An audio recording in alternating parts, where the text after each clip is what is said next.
kapok cari masalah dengan Prabowo. Prabowo Subianto berhasil memberikan tekanan besar kepada Uni Eropa. Benua Biru sebelumnya kerap kali mendiskriminasi bahan-bahan yang berasal dari Nusantara.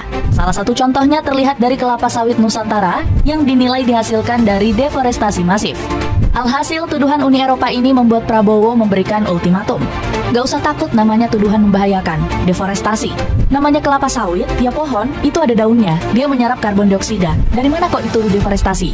Ungkap Prabowo.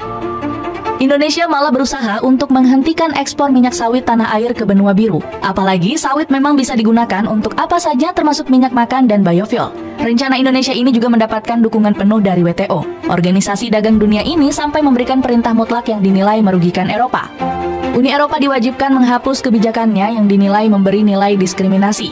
Bahkan organisasi ini juga menuntut agar minyak sawit Indonesia kembali diekspor ke benua biru. Alhasil, keputusan WTO ini membuat perubahan besar bagi Uni Eropa. Benua biru dikabarkan mulai melunakkan perilakunya terhadap Indonesia. Bahkan Uni Eropa disebut siap memperbesar kerjasama dengan Nusantara di masa depan.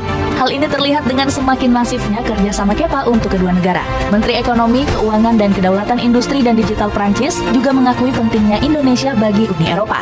Indonesia negara dengan ekonomi terbesar di ASEAN. Stabilitas dan pertumbuhan ekonomi ASEAN sangat penting bagi Prancis, ujar Erick Lombard. Panik dengan situasi global. Keputusan dadakan dari Uni Eropa ini diprediksi sebagai langkah untuk meredam krisis. Pasalnya, mereka ingin menjadikan Indonesia sebagai negara mitra potensial yang baru. Terlebih lagi, benua biru dibuat panik usai berpotensi ditinggalkan Amerika Serikat. Sebab hubungan kedua pihak tiba-tiba memanas di era kepemimpinan Donald Trump. Politikus 78 tahun itu memberi berbagai kebijakan yang merugikan Uni Eropa.